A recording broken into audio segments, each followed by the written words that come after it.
everybody to the Dropbox list. Let's see. Let's see. Oh, this looks great. One more, please. Right here. Good. Thank you so much. Today's discussion will focus on evaluating if the current strategy has worked, and if it hasn't, to understand why. Why haven't these targets been met? You may be wondering, why are we meeting in New York if the center of this discussion will be in Vienna? Well, New York has been playing an important role over the years. In 2016, we convened the UNGAS, and their interagency center is here in New York, as well as the Center for Sustainable Development. So New York has a role. The question is how the different headquarters are going to be able to input in the process for the next outcome, for the next 10 years.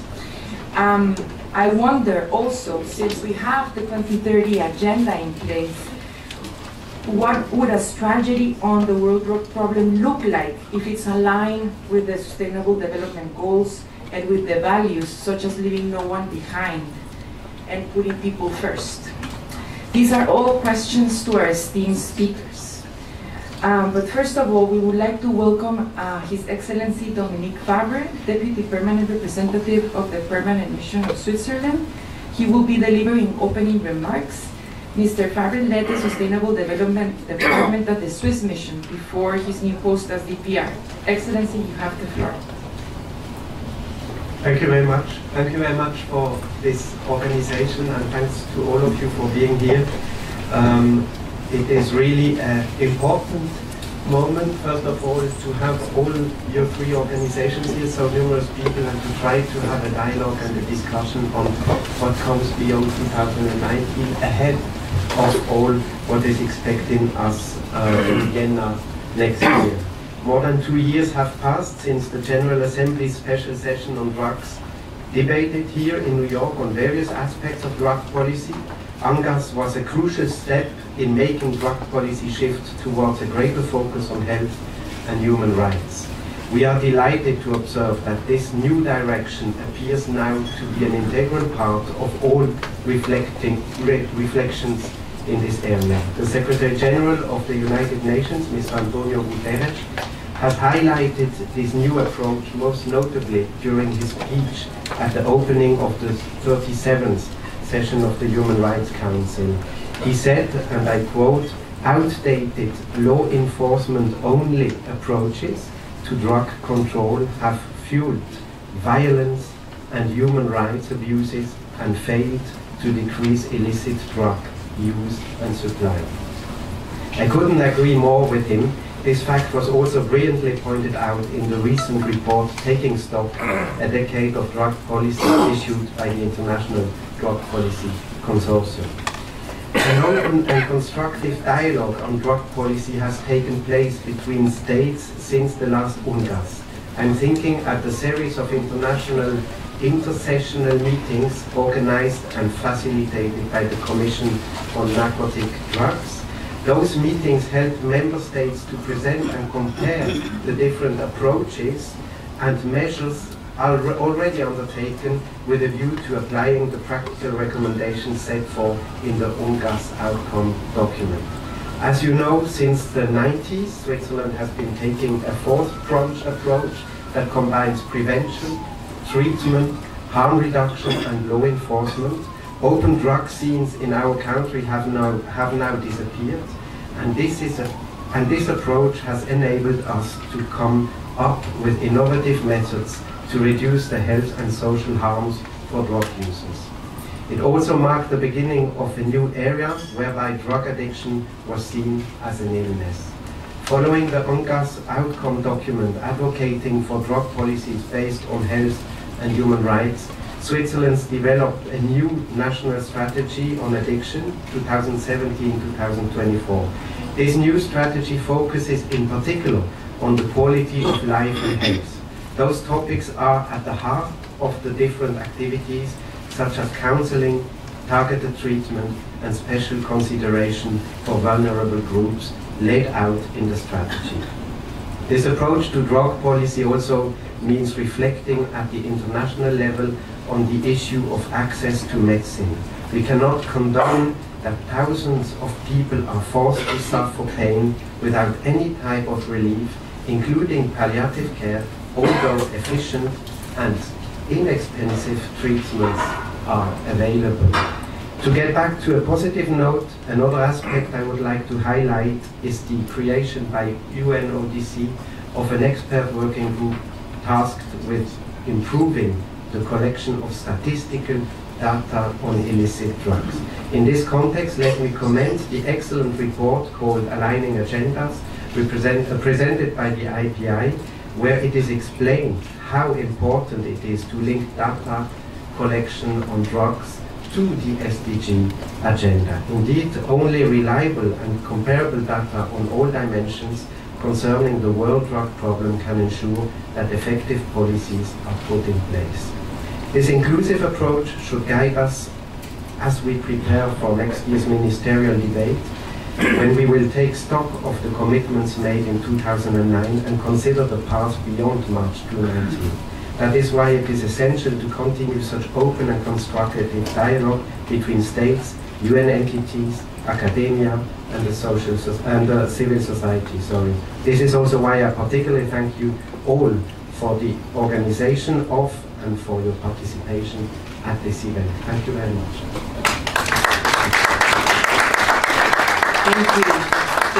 Thank you very much for sharing Switzerland's experience as well as your role in the international sphere.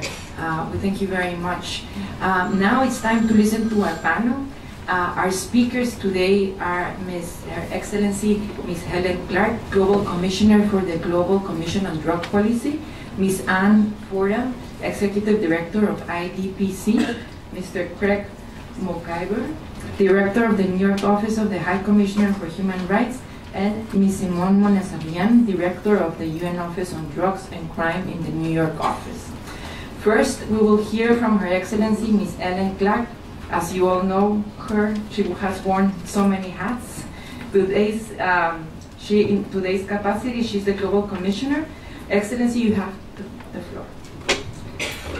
Thank you very much, Madam Chair, and thank you to IPI for hosting this very important event in the run-up to the ministerial meeting of the Commission on Narcotic Drugs next March.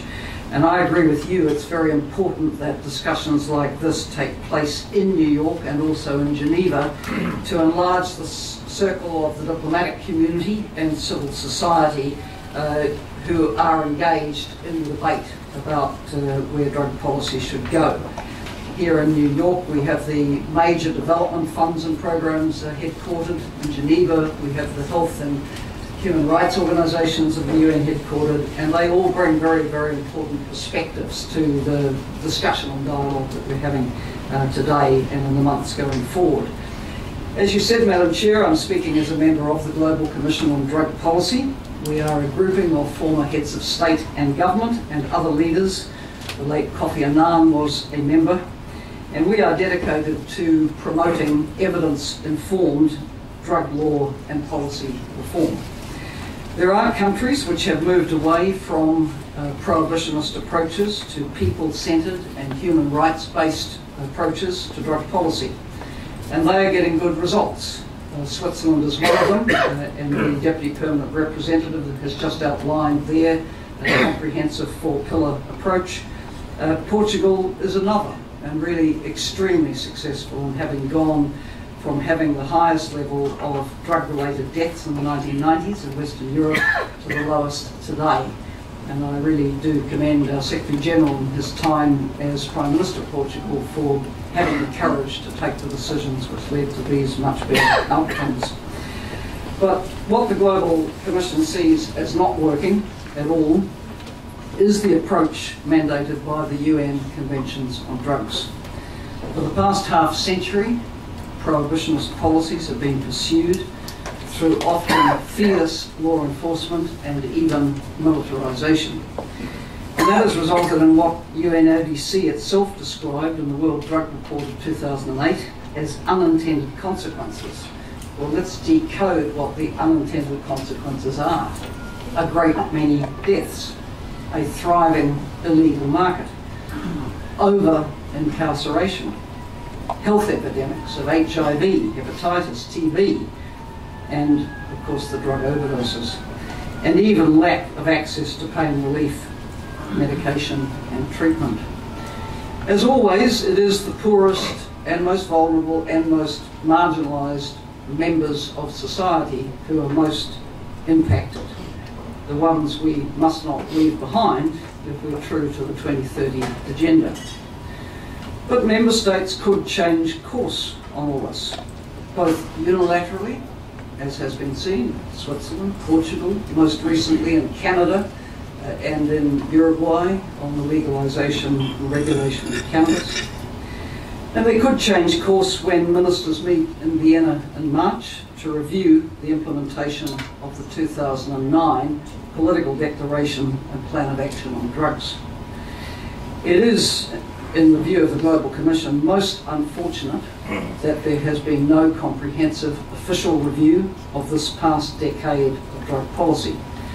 But fortunately, civil society has come to a rescue, and Anne Fordham is going to be speaking in detail about the review that they have done, taking stock a decade of drug policy, which I was pleased to contribute the forward to. And I believe the findings are compelling. The political declaration of 2009 not only set out to reduce significantly the following things, it actually had a target date of 2019 for states to eliminate or reduce significantly and measurably illicit cultivation, production, trafficking, and use of internationally controlled substances. The short story, and Anne will have the longer story, is none of that has happened. Since 2009, opium production is up 130%, not eliminated or significantly reduced. Coca up by 34%. Drug use up 31% between 2011 and 16. Drug-related deaths have soared, an estimated 450,000 in 2015 alone. There is mass incarceration. 1 in 5 of the world's 10 million prisoners are there for drug-related offences, and they are mostly for minor, non-violent possession offences. And drug violence has spiralled. The Commission, our Commission met in Mexico late in September, where President Zedillo presented us with the results of the review that he and colleagues had done, outlining since the start of the war on drugs in Mexico, around 2006, 250,000 deaths, more than 30,000 disappeared people, and from recollection, some 300,000 internally displaced people. A very heavy price to pay for a war on drugs. So, in the view of our Commission, and in view of these facts, we believe that the course set by the 2009 political declaration is a failure, and we have to learn from that. Further, we see the failure as a significant barrier in the way of achieving the SDGs, and not least SDG 16 and Target 1, which asks us to significantly reduce all forms of violence and related death rates everywhere. So the Global Commission on Drug Policy hopes that the next decade on drug policy will align with the 2030 agenda. And we have a position paper on that, which was launched here in New York during the high-level segment of the General Assembly in late September. Also in September in Mexico, we released our latest report on the direction for future drug policy, and it is on regulation, the responsible control of drugs. And we say that just as societies regulate other things with the potential for harm, whether they be tobacco, alcohol, road safety, guns, food standards, there's no end really to the list of things that we regulate, so drugs should be regulated, and states should accept their responsibility to do so. So we do hope that member states will not simply rubber stamp a repeat of historical mistakes on drug policy, but rather be bold in supporting pragmatic, evidence-informed and effective responses to the presence of drugs in society. And there are a number of countries which point us in the various ways that that could be achieved. Our report offers a range of reform options, including the development of a new framework convention to replace the current one, or amending the existing conventions. For countries, of course, which want to act unilaterally, they have the option of withdrawal and re-entry with reservations, which was, of course, taken, I understand, by Bolivia. Others are in what might be described as respectful non-compliance. And then there's the possibility of what is called inter se modification, which is an established mechanism within the 1969 Vienna Convention on the Law of Treaties, whereby a group of member states can modify a treaty amongst themselves. So we would urge all member states to look at all the options in the interests of modernising drug policy, in the interests of leaving no one behind, in the interests of reducing deaths, injury, incarceration and violence, in the interest of regulating markets to take these goods out of criminal hands, in the interests of introducing massive harm reduction policies which do work, and in the interests of upholding human rights and advancing the well-being of the most marginalised people in our societies. The 2016 UNGAS on drugs here in New York did make some headway in broadening the approach to drug policy to encompass health and human rights considerations. And we think it's extremely important that spirit should be carried forward and that the ministerial in March should not go backwards. Thank you.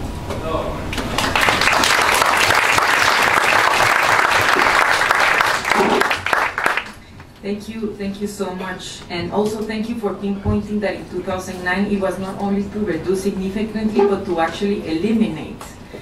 I guess that policymakers in 2009 felt that 2018 was very, very far away, but now 2019 is around the corner. So I'm glad that our next speaker can help us redress the course. Anne Fordham is the Executive Director of IDPC.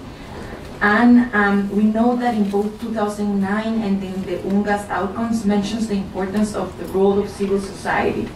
And you have been leading a shadow report ahead of the 2019 review. I would call it a light report because it shouldn't be in the dark or in the negative side, but it should be in the light, well, we're showing it here. So can you tell us more about the key insights and how can it address the failures of the past? Thank you. Thank you. Thank you very much, Nana, for the introduction. Thank you also to IPI and SSRC for jointly hosting this event with us. Thank you for the opening remarks. Switzerland has shown strong leadership on a health and human rights-based approach to drug policy, both domestically but at the United Nations also, and also has been a strong supporter of the IDPC, but also the broader engagement of civil society. I also want to thank my fellow panelists for joining us today for this important discussion on the lessons learned and the future of drug policies. So as has already been discussed, this is a really timely panel because we're at this critical juncture in global drug policy. We already know, you've already been told, the current global 10-year plan, the Political Declaration and Action Plan on Drugs agreed in 2009, ends in just a few months. And the overarching targets of those documents was, exactly as Vienna just said, to significantly and measurably reduce or eliminate the global drug market. And I guess we don't need to ask you how you think we're doing towards those targets with just a couple of months left to go. It is really important, as it has ever been, to genuinely reflect on and take into account the lessons learned in the implementation of drug control. It is unfortunate that all too often policymakers in this area have failed to acknowledge the impact of drug policies on the ground, the failure of such policies to achieve the stated aims of drug market elimination or even a reduction. The need to take stock at this juncture is also especially critical given the rapidly changing drug market and the huge changes that have happened, which Helen also spoke about, in policy developments since 2009. The drug market's become more complex, with changing patterns of trafficking and production, and also changing routes of production and trafficking, the rise of online markets, and new types of drugs and patterns of drug use.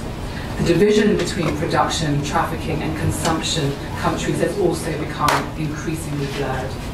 And in the meantime, local and national drug policies have changed dramatically, with some countries moving further towards a harm reduction approach, decriminalization of drug use, and even regulated markets for certain substances, while other countries, unfortunately, have escalated punitive policies. So at the CND, the Commission on Narcotic Drugs in Vienna, in Resolution 60/1, that was almost 2 years ago, member states agreed to take stock of the implementation of commitments made to jointly address and counter the world drug problem, in particular in light of the 2009 target date. However, as Helen mentioned, there has been no formal review process established to systematically take stock by member states or by the UN Office of Drugs and Crime. So yes, that's where we come in. As a contribution towards this critical discussion of taking stock, and in the absence of a comprehensive review process, we have produced a civil society shadow report that reviews progress towards the goals that were stated in 2009, but also we wanted to look at whether and how the implementation of the political declaration has contributed to the broader priorities of the United Nations of protecting human rights, of advancing peace and security, and of promoting development. And finally, the last section of our report offers recommendations for new goals and metrics for the next decade on drug control, focusing on the implementation of the UNGAS outcome document, but also with a strong link to the SDGs. And that also links to the important work that our partners at IPI and SSRC have done.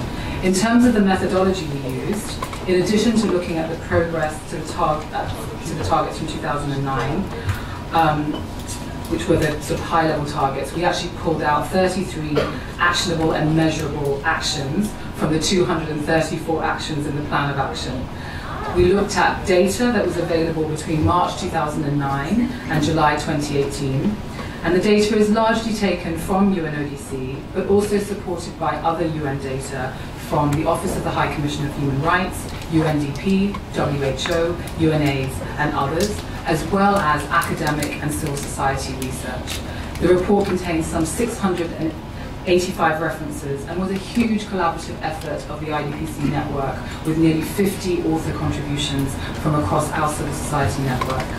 There's a great deal of data in the report, and I invite you to read it. We have hard copies here at the back. It's also online.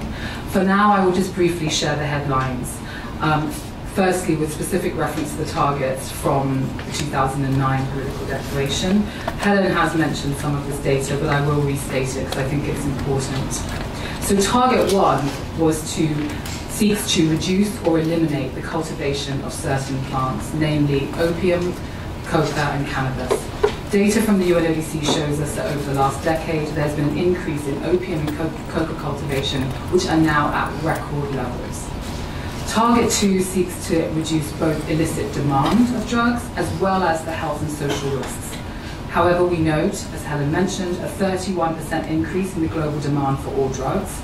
And with respect to reducing health and social risks, we have not seen a reduction in HIV, Hep C, and TB prevalence amongst people who use drugs. Overall infection rates have remained stable and in some regions are still increasing.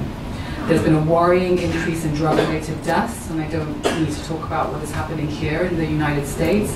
And as Helen mentioned, WHO reported 450,000 deaths in 2015 alone. Around 1/3 to 1/2 of these are fatal but mostly preventable overdose. Target 3 seeks to reduce the availability of psychotropic substances, including synthetic drugs.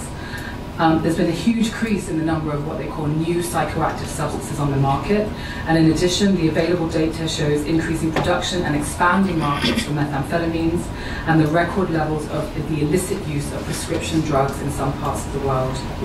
Target 4 seeks to eliminate or reduce the diversion of trafficking of precursors, but despite the best efforts of member states, the International Narcotic Control Board reports an increase in the use of a number of precursors. And finally, Target 5, to eliminate or reduce money laundering.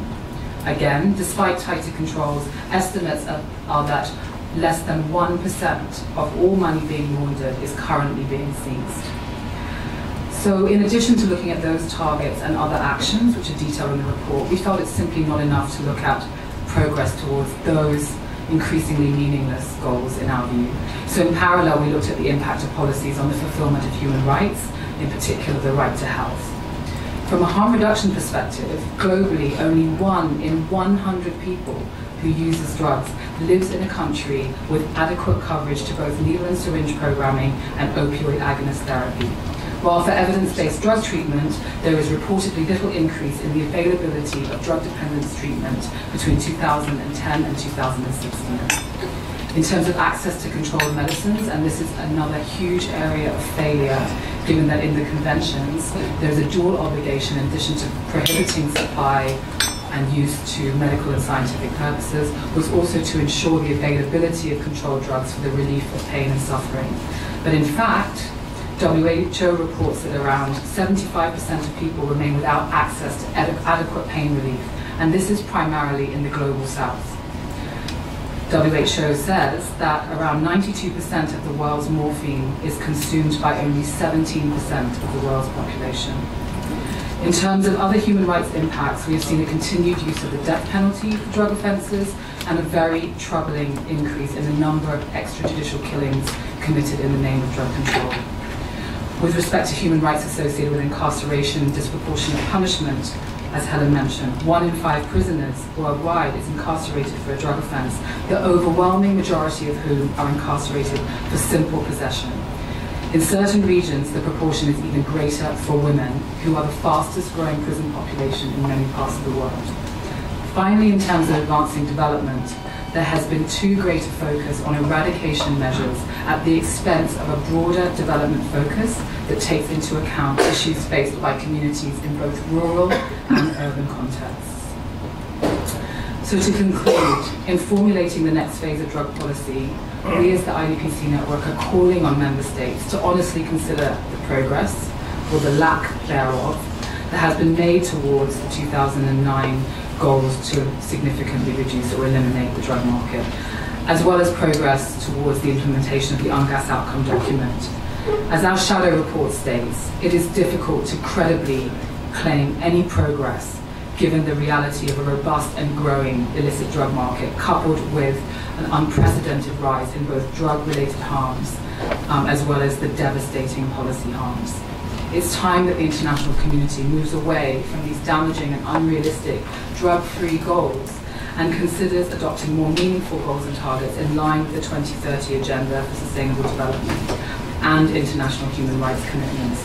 In formulating social and public policies, it's fundamental to consider the impact on the lives of people and communities, on public health and on human rights, both at the core of the values of the United Nations. I'm very much looking forward to the discussion that we'll have with you all today and how we take into account these lessons learned.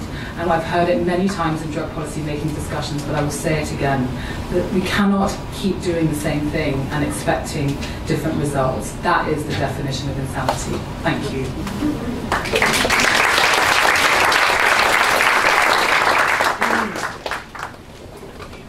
Thank you. I heard from your presentation that 2019 could provide a meaningful turning point on this discussion. I think that we should all take very seriously what you've mentioned and in depth. Thank you so much for producing this report and sharing it with us this afternoon. Next, we turn to Mr. Craig McIver, Director of the New York Office for the High Commissioner for Human Rights. Craig, linking drug policies with human rights has been a complex task, to say the least. What are your views for the next decade of action on the world drug problem? Thank you very much, Chair. To say the least, indeed, it has been a complex task, and I think one in which we have failed miserably to make those necessary linkages.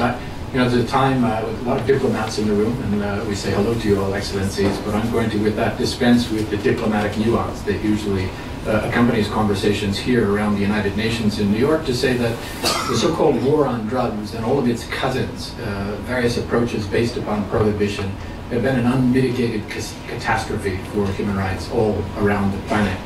This has been called one of those situations where the cure is far more deadly than the disease, and I think that's been proven to be true. Literally, as we're speaking, people are being cut down in the streets simply for suspicion of being involved with drugs. People are being abducted and disappeared and tortured and abused in mandatory treatment facilities around the world. And millions are languishing in prisons for nonviolent drug offenses.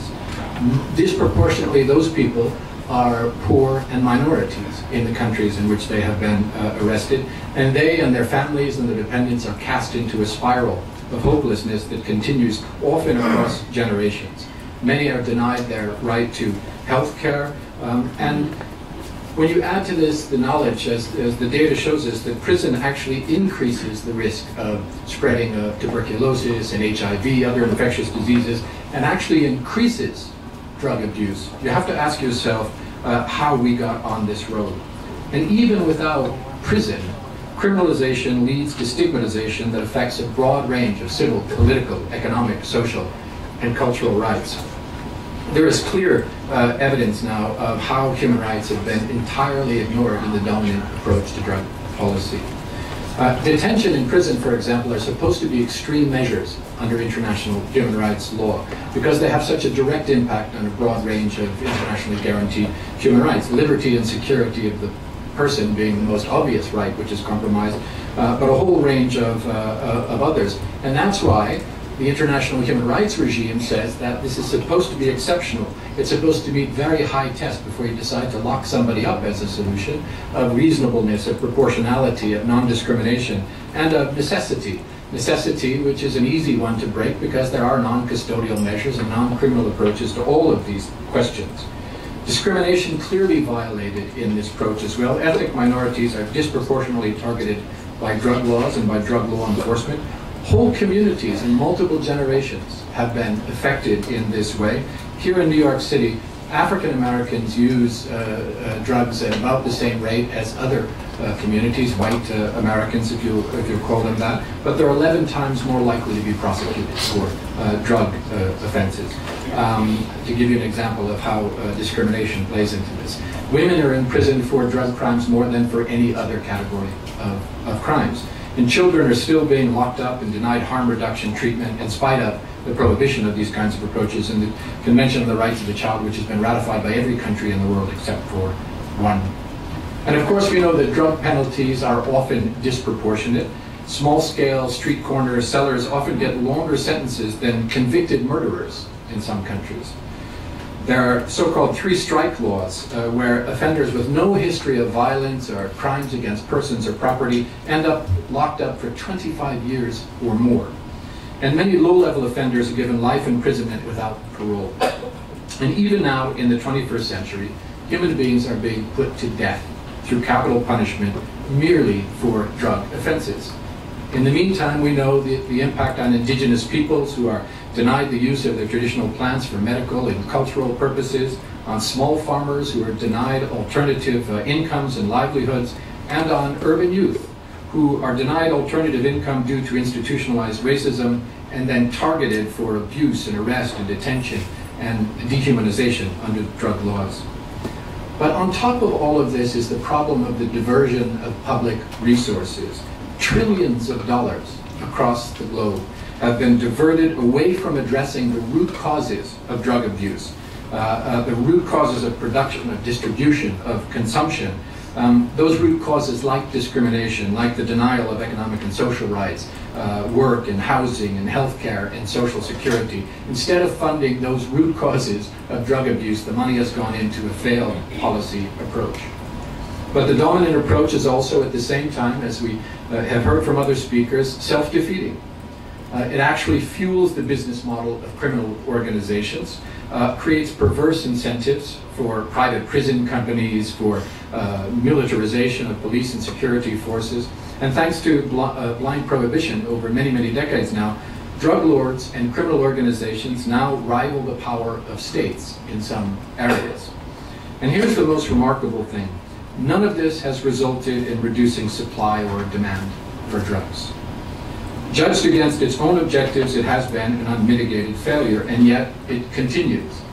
It makes you think of the first law of holes. The first law of holes says when you're digging and you're in a hole and you don't know how to get out, the first thing you do is stop digging. We need a real shift in policy.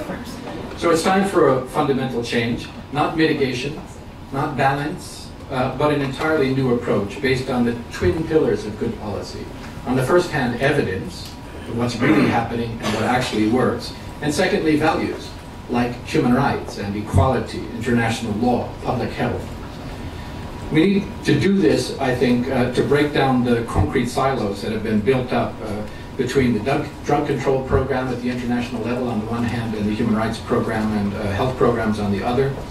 We need to have a good, honest look at the three principal drug control treaties to see how we can imagine implementation or revision in accordance with human rights obligations.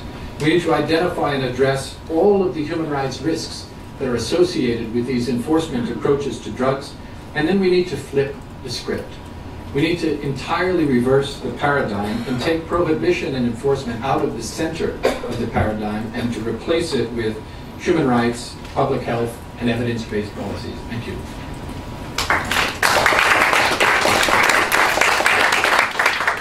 Thank you, Craig, and thank you for pinpointing that the world drug problem has a race, it's gendered, it affects children, and also the fact that it has had a huge diversion of public funding. Thank you so much. Last but not least, we'll give the floor to Ms. Simone Monezabian, Director of the UNODC office here in New York. Simone, thank you. Thank you to the organizers for inviting me to be here today. It's nice to be back with IPI again. And as my brother Craig mentioned, I think that we all agree in the UN Secretariat that the approach must be a human rights, public health, and evidence-based approach. And I think that these are things that the Global Commission has been calling for and IDPC have also been calling for, and I'm glad to see that there's enough of a focus on that. The problem, of course, is that the words are not met by actions. And I think that we need to understand a little bit where we really stand in New York. I like our opening speaker's explanation that it also matters what happens here, not just what happens in Vienna.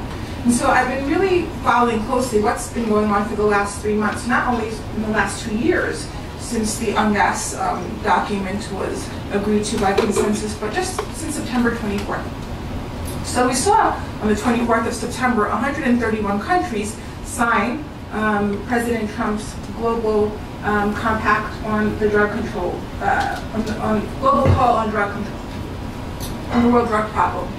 And by signing that compact, all of these 130 countries during this summit said they would do the following 4 things. And I think it's important to understand what they all committed to do.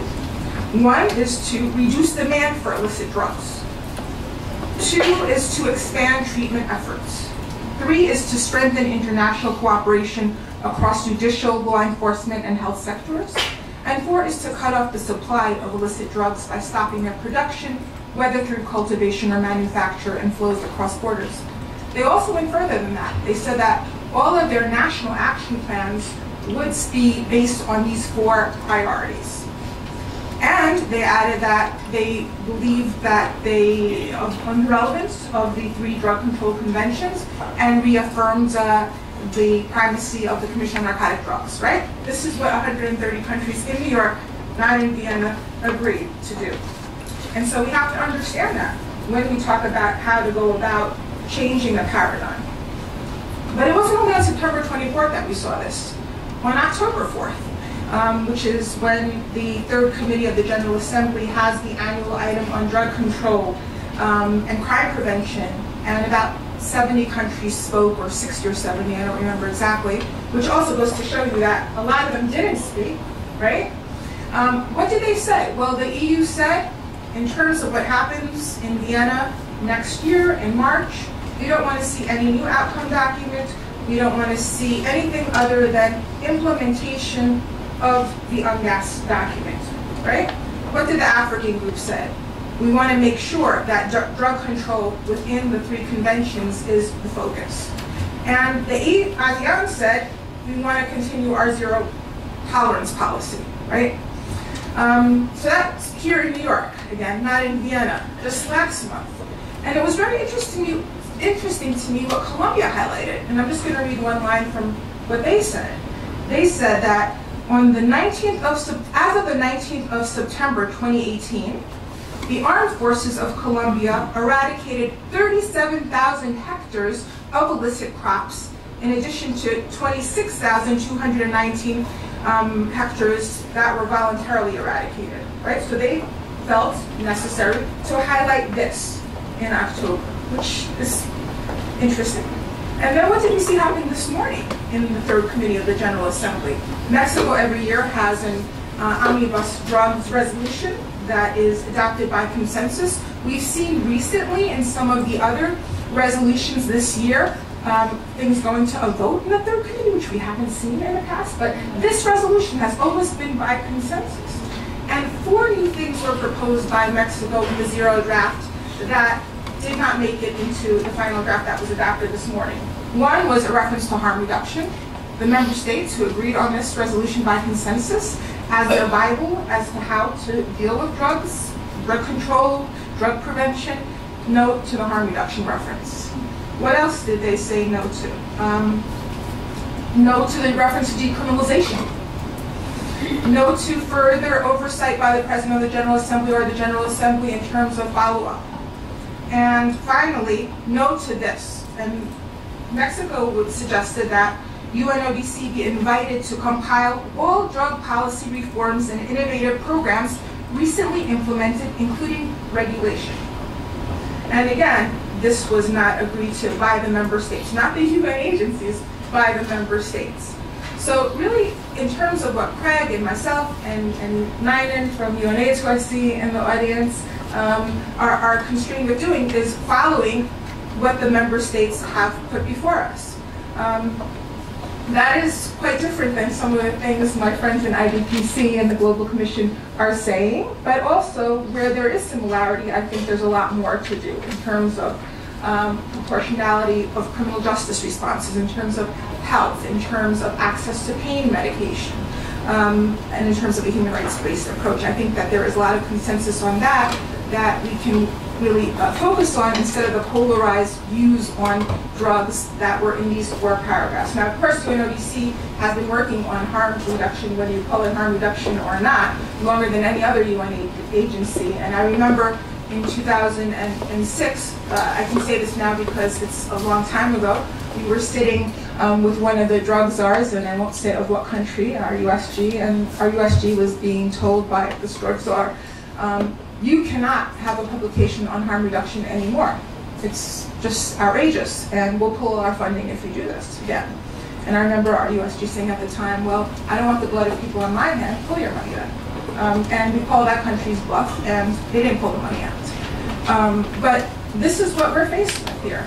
And so let me just say that what we're going to see in March probably is going to be a reaffirmation, and you say this in your IDPC introduction, Madam Clark, we're going to see a reaffirmation of the UNGAS 2016 document, and what we hope we don't see, which is what Ms. Clark said, and I agree with totally, is a backlash, and there is danger for that if we're not careful. And so that is a great concern. And some of the things that Craig talked about show that there already is a little bit of a backlash in terms of death penalty now being applied in countries that may have had it on the books but weren't actively applying it, and who are very proud to apply it instead of quietly applying it as they may have in the past in other countries. So what has UNODC been doing under this framework or this prevailing sentiment of member states who feel this way both in New York and in Vienna, right? Because in the past people thought, well, maybe it's different in Vienna, they're in their own cocoon there, they don't see the reality of broader politics, but we see in New York things are the same here. So we've been working to support member states in terms of helping them with focusing on a health and human rights-based approach, sustainable development and rule of law approach, providing technical assistance, and in particular, assistance in collecting data in a reliable and scientific evidence-based way. Something that we find quite lacking, data being collected, be it for compulsory treatment, which is something we don't want to see, or treatment in general, or DEX, related to drugs directly or indirectly. We don't see good figures on that. One of the things that we've been doing is increasing our collaboration with other UN agencies, particularly something very important that we've just released with WHO on treatment and care for people with drug use disorders in contact with criminal justice systems and alternatives to conviction or punishment. This is becoming increasingly more well received by member states who may not have been as familiar with this as we would have liked, and so that has been quite useful. As we reported in the 2018 World Drug Report, production of different drug types has reached record levels. Our colleagues have said that already. And nevertheless, the number of problem drug users, around 31 million, while increasing with the global population, has not risen in step with production. The number of deaths due to drug use, both directly as a result of overdoses and indirectly as attributable to HIV and other diseases, is considerable and is a preventable tragedy. We say that the increase has been 7.2% increase since between 2010 and 2016 in terms of drug deaths that are directly or indirectly the cause of be it overdose, which would be directly or indirectly, maybe because somebody has died from HIV/AIDS while they initially contracted the AIDS from needle injection. We give a figure of 7.2% increase, and I see that in the IDPC report, the figure that they gave is 145% increase. I know that there's been some discussion with IDPC to talk about how they are putting that figure together and they're reviewing it, but I think you also have to be very careful about how you pick these figures. Are you looking at figures of from 2005 to 2011? Are you looking at figures from 2010 to 2016? And are you looking at figures of all deaths? Are you looking at figures of just those that are directly from drugs? And more importantly, if you're saying there is an increase and the population has also increased, is there really a percentage increase? Is it just that the number of people in the world, deaths in general and births in general, have increased, and so too with the number of people who die from drugs, without there being an actual percentage increase? The other thing that I wanted to say is that right now there are undeniable challenges. No matter how much we advocate together with one voice in the UN system for more to be done on access to medications, for more to be done in terms of helping people in prisons and women in particular, who not only, you said women, if they're put into prisons or jails, it's more often than not drugs. But even worse than that figure is the fact that when women are put in jail, the consequences that they suffer are far more dangerous than men.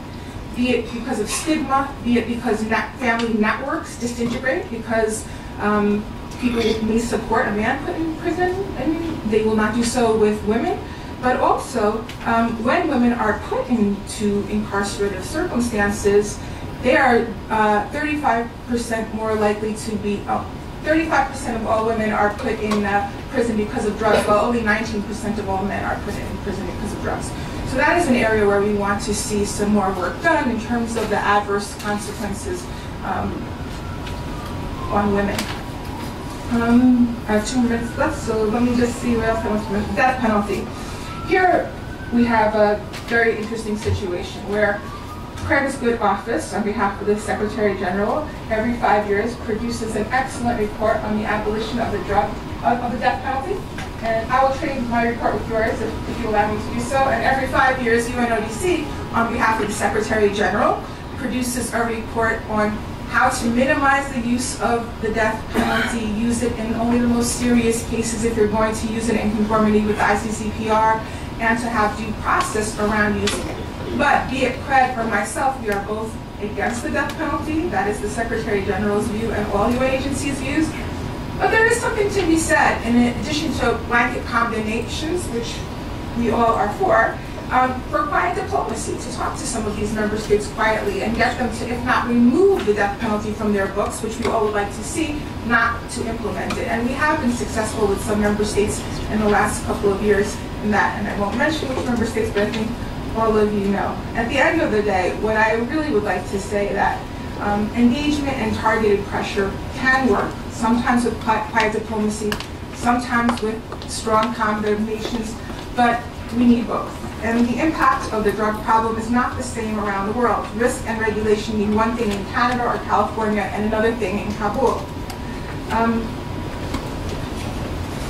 As we have seen recently in some countries, zero-tolerance approaches have also unfortunately been met with overwhelming popular support. The easy availability of drugs is considered by people there to be a threat to their communities, to their security and well-being. And us sitting here and talking about this is not going to change how they deal with that. I think that that's something that we need to discuss a lot more. So I thank you all for your time. I would just like to say that we want to encourage health and rights-based proportionate criminal justice responses, the need to build capacities and train law enforcement to act in accordance with the rule of law, and evidence-based prevention and treatment and alternative development as long-term objectives. Thank you.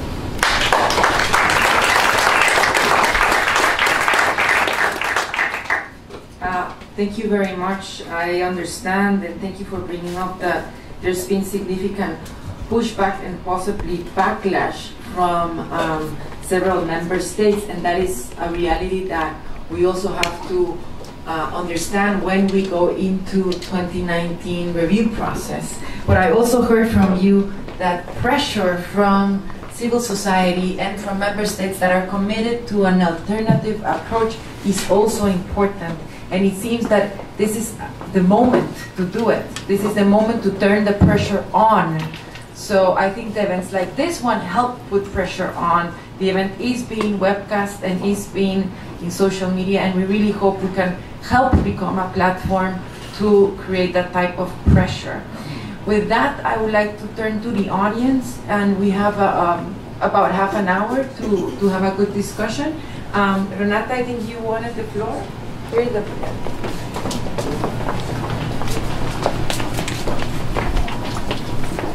Thank you. Thanks everybody for a very interesting conversation. I have two questions actually, if I may. The first one is for the panel overall.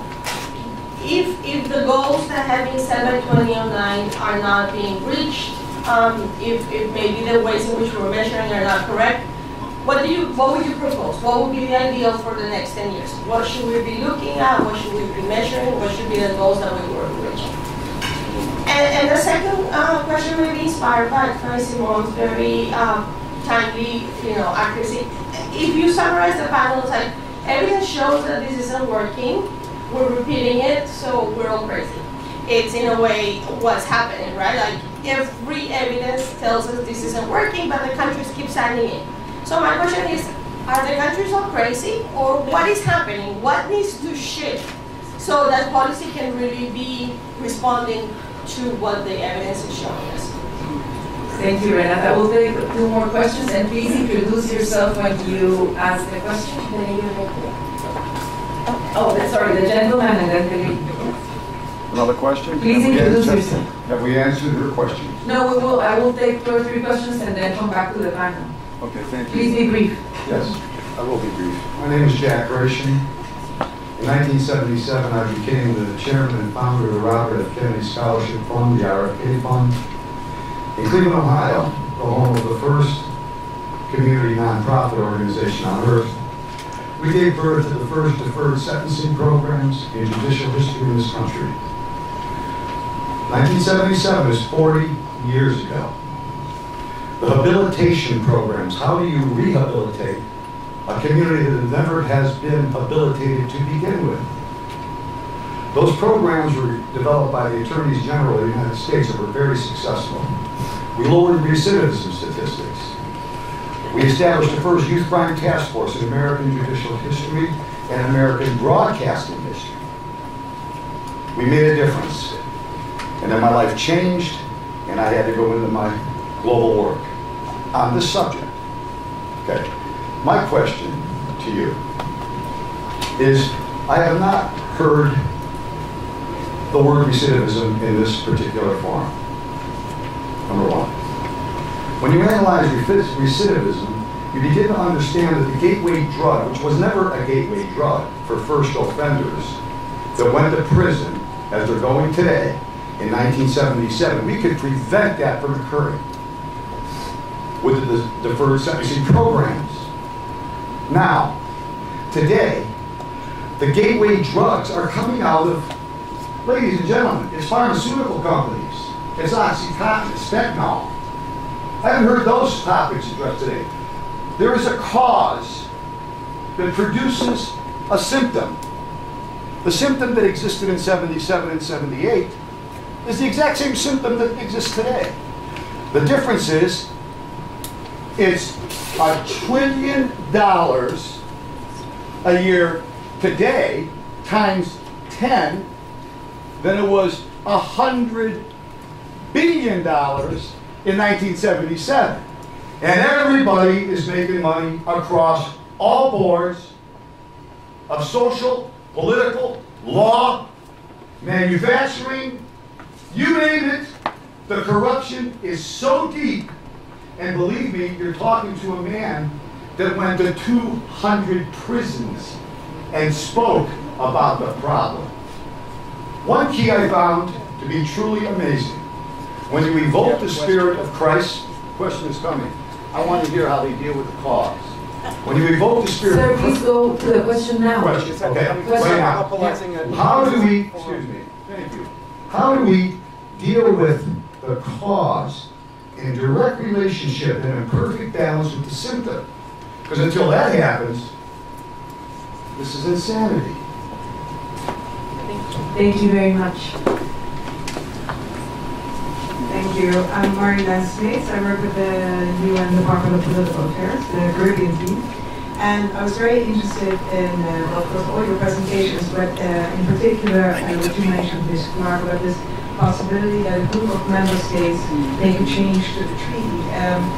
CARICOM member states this past July adopted a resolution where they welcomed a study of the Marijuana Commission of their organization, which recommended the reclassification of marijuana as a controlled substance. And so I'm wondering if this possibility of modifying as a group of member states is something that the UN could discuss with CARICOM. Thank you. Great, thank you so much. Let's go to have one more question. And okay, we have questions online as well. So please, Annie, go ahead. Hi, we have viewers watching from all over the world, from Colombia, from South Africa, Serbia, Egypt, and India. So I just wanted to mention that. Eleanor Bennett is with the Women's International League for Peace and Freedom. She says evidence shows that the majority of drug users and sellers are both men, but that the disproportionate victims of punitive drug policies are women. Could the panel please outline potential ways and means to mitigate the issue? Thanks. Great. I think we'll return to the panel and then we'll go back to another set of questions. Excellency, would you like to say? Well, I'll start with the response to the first question, which is what to do.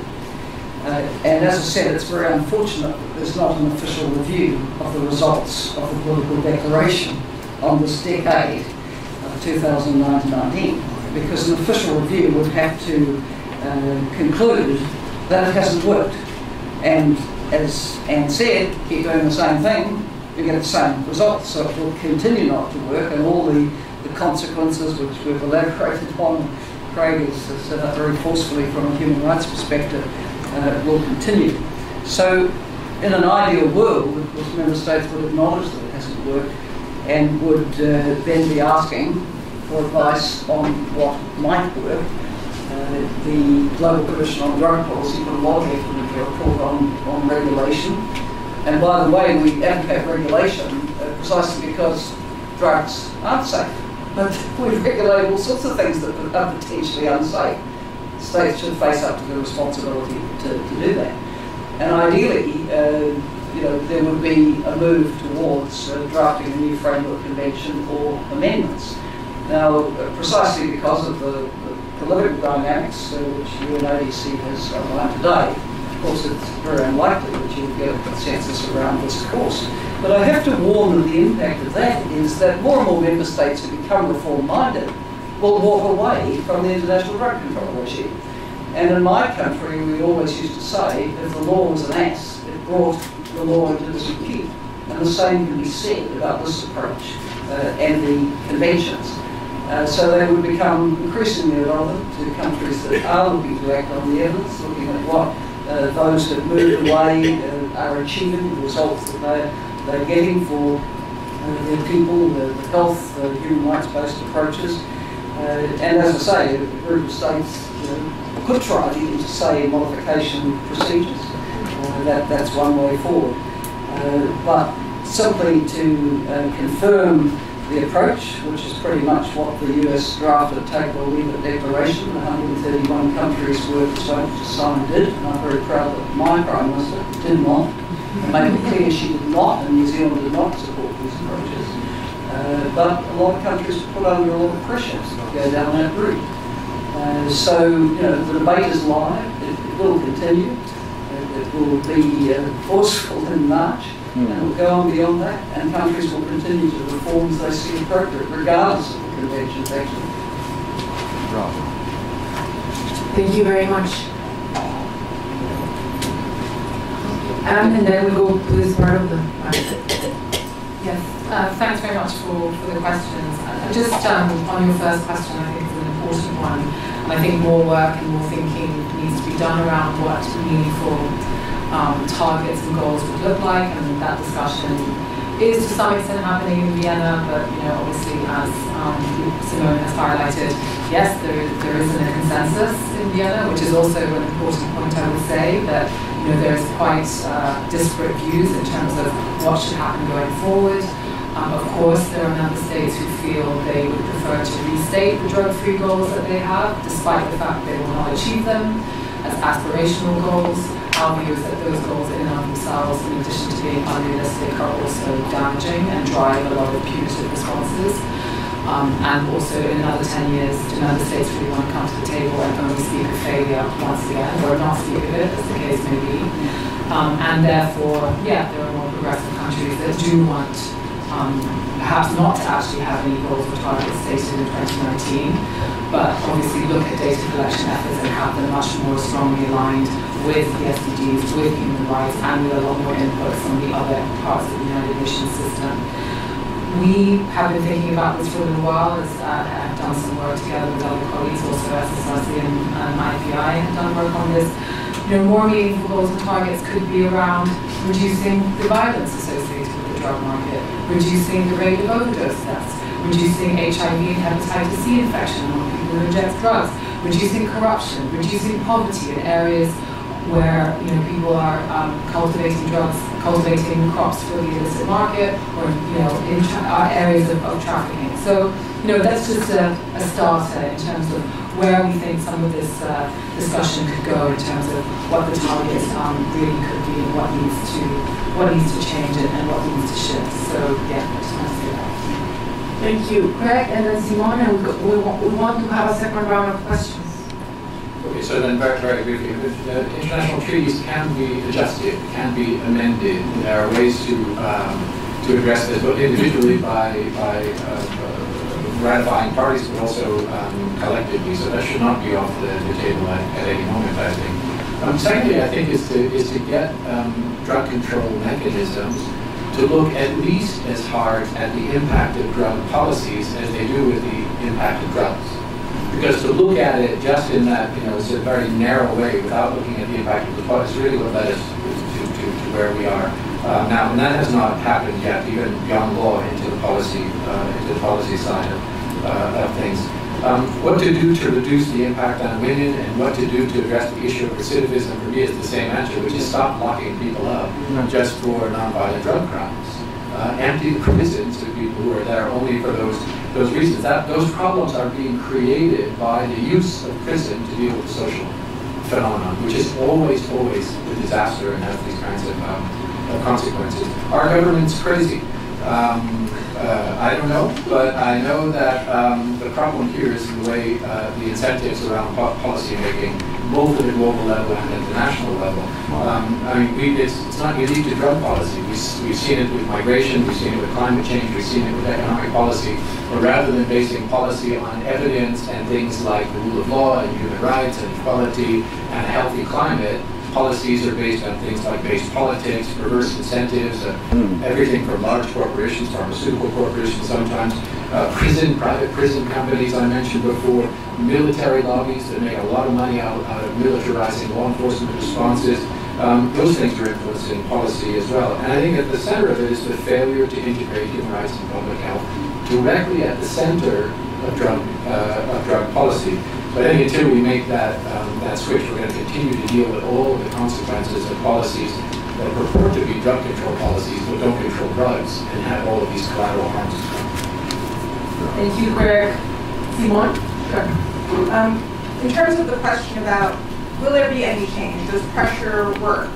I started off by saying, look what happened in the last 3 months. 131 countries reaffirmed the conventions right here in New York. Whether you like it or not, that's a fact. I look at this a little bit more on a long-term view. In the 1990s, I was a defense attorney, and I was fighting the Rockefeller drug laws in New York State and mandatory minimums in federal courts. And I was quite an aggressive defense attorney fighting these things. And I always believed that eventually the laws would change. And I remember my boss at the time, the late great civil rights lawyer Michael Kennedy, said that they would change, but he knew it would take a long time. So I think we have to really be realistic as to, do we think these conventions are going to change anytime soon? And I don't think so. And I think that what we have to do is focus on things that Anne just talked about at the end, which are implementation of the SDGs.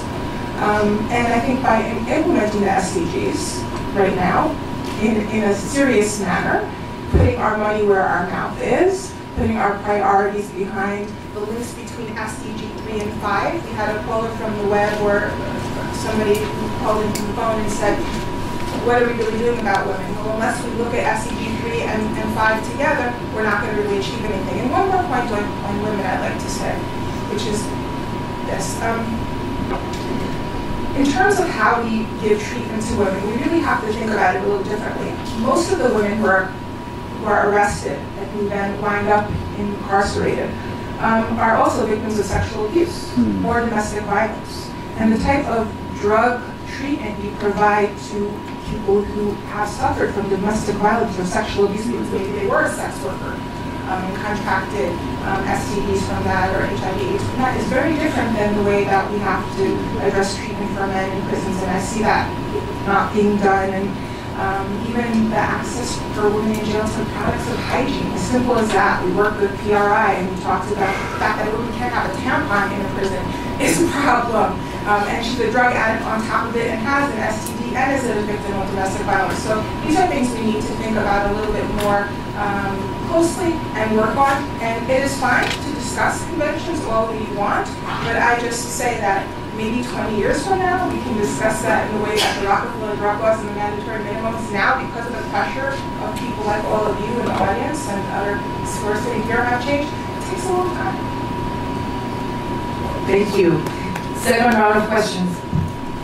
Thank you so much to all panelists. My name is Karen Kaplan. I'm from Asia Catalyst, and I've worked in Asia with people who use drugs, people living with HIV, other criminalized populations for the past 30 years. And I'm curious what each of your organizations and agencies are thinking about this shrinking civil society space. I sit on the technical review panel of the Global Fund, and even though it's supposed to be catalytic funding for key populations right now, almost nothing is trickling down. And even when it gets down, those groups are unable to be on country coordinating mechanisms. Their governments are not allowing them to participate. And now with national security laws, like in China and elsewhere, it's really very difficult for key affected populations, for people to participate and to be involved in policies and get funding at their national level. So I think this is critically connected to the SDGs and all of the issues that are already so terrible facing these populations.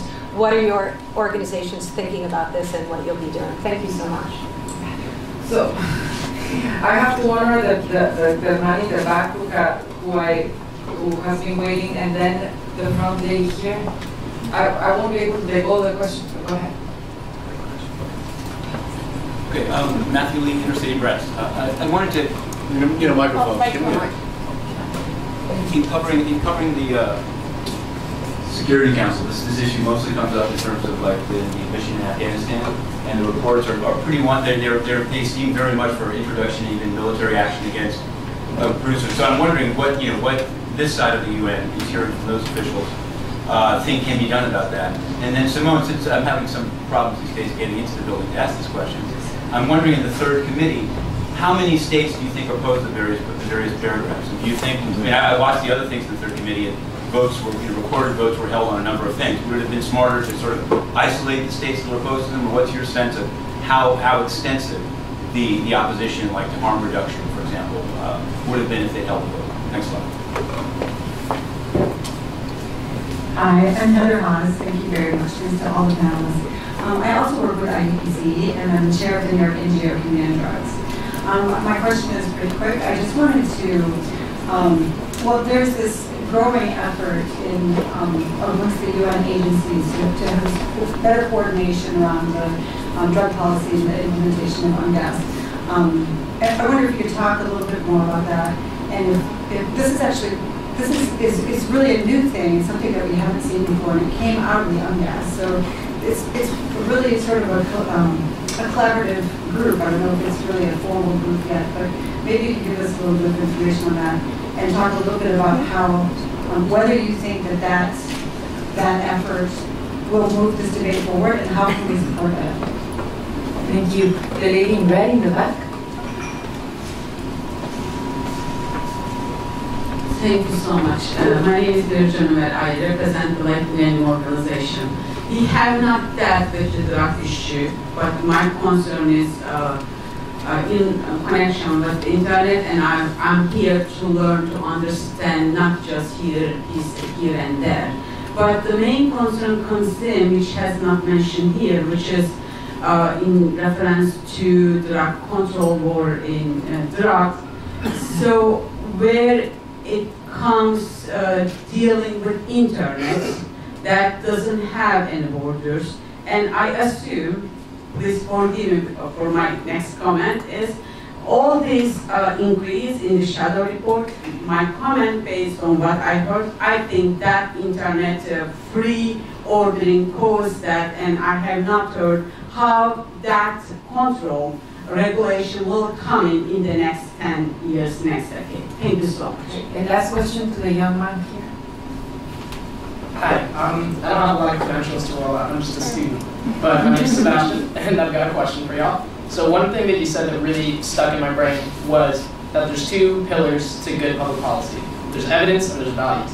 We have all that evidence, right? We've done all the studies, we've seen it happen in a lot of countries, and people still don't care. They still don't believe us. So how do we change the values to get people to be on our side and to promote harm reduction internationally? Thanks. Great, thank you. So we will reverse the order. We'll start from the last speaker, and that will also include the concluding remarks. I will ask all my speakers to be brief because we do need to end the event at 2:45. Thank you. I'll just touch on one of the questions, Matthew's question about the Security Council. Since we saw in December 2009 under Burkina Faso's presidency for the first time the drug problem being brought into the Security Council with a presidential statement of PRST, we've seen every year until 2014 focus on that in the Security Council, and then with the war on terror we saw less focus of it in the Security Council, and now the Council is looking at it again. So I don't think it's just in Afghanistan. Yes, you're right, before 2009 the focus when it came to drugs was under the UNAMA item in Afghanistan, but through various Security Council members, mostly from West Africa as well as France and a few others, the drugs have been looked at in terms of container control programs, implementation of the conventions, and a very Security Council way of looking at it. And since I've also been asked to give my final remarks, one thing that I feel very strongly about just from 25 years dealing with this issue in terms of practice and now policy, much more preferring working in terms of practice than policy, which I find very frustrating, is so little is being done for prisoners. So nobody cares about prison populations. And these people are going to have to come out one day, and these are going to be our neighbors. And if there's one thing I'd like to see more focus in the UN, is working with prisoners. It's such an area that is so economically sound to do for so many reasons, for the realpolitik crew who don't care maybe about values, but who care about dollars, for people who care about security.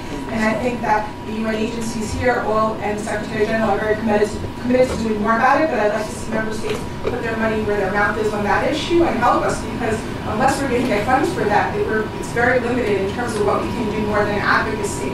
Although there has been some gains made, and we have been able to really reach a number of prisons and hundreds of NGOs to train people in prisons and to treat people in prisons with assistance to NGOs where governments have not had the capacity to do so. Thank you. Thank you so much. Greg?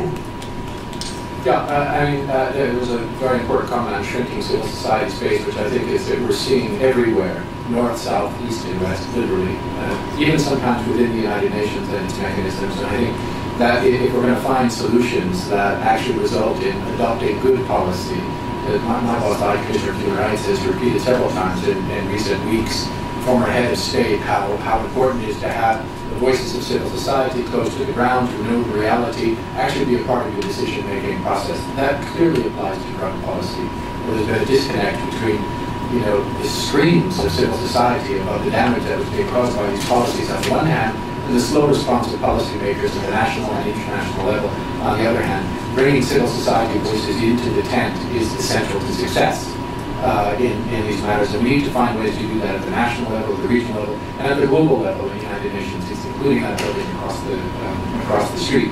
Just if we're going to be successful, besides being true to our values about participation and so on. Secondly, Matthew, I think, raised a very important issue, which is that you mentioned the Afghanistan example. There are many, many others where military are used to address these sorts of questions, and that really goes to the heart of it, because the minute you declare something to be an evil and then declare a war on that thing, whether it's a war on drugs or a war on terrorism, whatever the case may be, the presumption becomes that you remove all of your normal thinking about things and you send men with guns out to deal with the problem, mostly men, always guns. And that really is what has happened here. And when you look at what's happening in countries like Afghanistan and other parts of Latin America and elsewhere with military responses, that's where the war on drugs is literally a war on drugs, which is an absurd concept in the first instance, but the collateral effects of that on people there absolutely devastating. And that's, I think, where good policy choices need to replace these kinds of approaches. The third thing was, we know what makes good policy, meaning evidence and values together, and then we've defined at the international level the values of human rights, of sustainable development, of environmental stewardship, of all of those things that of peace, all those things that we care about as basic values. What's happening? Why isn't it part of policy? And it's because of those silos. It's because there are pressures that always exist to keep your human rights out of my drug control, keep your human rights out of my peace and security, keep your human rights out of my development, and this is what results. So it's really time to bring the pieces of the puzzle together and to start taking seriously this idea of policy that's based on evidence and respects our values, especially our values around human rights and public health and equality. Thank you very much, Greg. Anne? Thank you. So, because you mentioned it several times today, I thought it was important to just let everyone know that the situation that happened with the global call to action in Vienna after the 133 countries were essentially strong-armed into signing it by the US here in New York, was that at the first intersessional meeting in September, one of the first things that the US delegate in Vienna said was that they would not bring the call to action into the UN debates and they would not be using it as a basis for discussion going forward for 2019. So regardless of the fact that it was signed and potentially does show some support for certain aspects of drug policy, it's not a part of the discussion going forward amongst member states.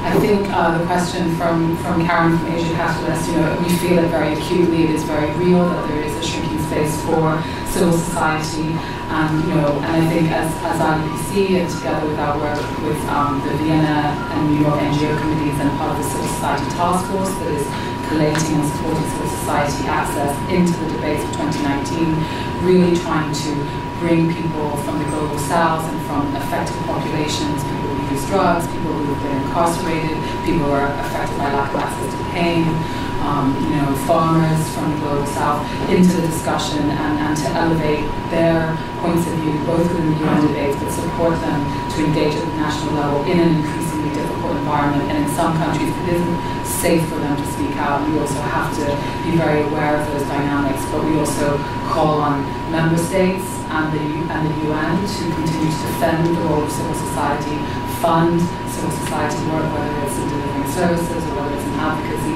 and really try and protect that. I think I'll sort of end by sort of saying that, although there's, we feel frustrated in terms of some aspects of the, UN drug control debate, I think overall, I wouldn't be doing this work, I suppose, if I didn't feel some optimism too. I think the debate is changing, the terms of that debate is changing. There's much more discussion in Vienna around human rights obligations than there has ever been before. The engagement of the Office of the High Commissioner for Human Rights on this issue in the last 2 years has been unprecedented and continues to drive a shifting discussion that really puts human rights at the center. Yes, not all member states are happy about that, but it is the role of the UN to continue to bring their mandate to bear on these discussions and show leadership. You referred to the interagency coordination effort. We're looking forward to hearing more about that, but I think that can only be positive. Although UNODC has a lead on these issues, it doesn't have the monopoly, and certainly following on from the unrest outcome document with a greater focus on human rights, on health, on development, we need the other agencies at this table, and we need that to further the discussion and take it forward. So thank you very much. Thank you, Anne. And Ellen, you have the last word. Well, agreeing with everything that Anne and Craig said on civil society, let me also add that the Global Fund is the major funding arm of the HIV and TB responses. I think has an absolute responsibility to see that funding does get through to civil society. You cannot have effective responses in fighting these diseases unless you engage civil society. Yet that space is shrinking. In many countries, civil society is being blocked from getting international funding from donors, for example. This is deplorable, and also as we talk about shrinking civil society space, let's note shrinking space for journalism, targeted journalism, exclusions of journalists in certain forums, including across the road here. Secondly, on coordination of UN positions, well, coordination's all very well.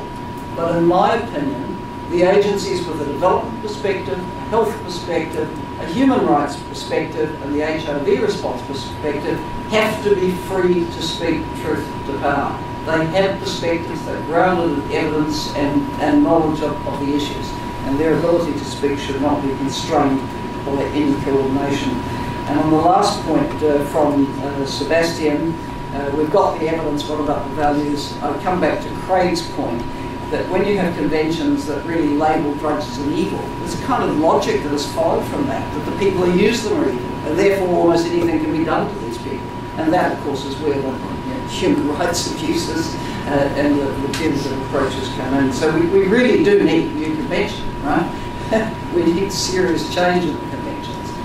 It won't happen overnight, but certainly the Global Commission will be strongly advocating for approaches actually based on evidence and what works for people's health, well-being, and so on. Thank you very much for our speakers. I think they deserve a round of applause.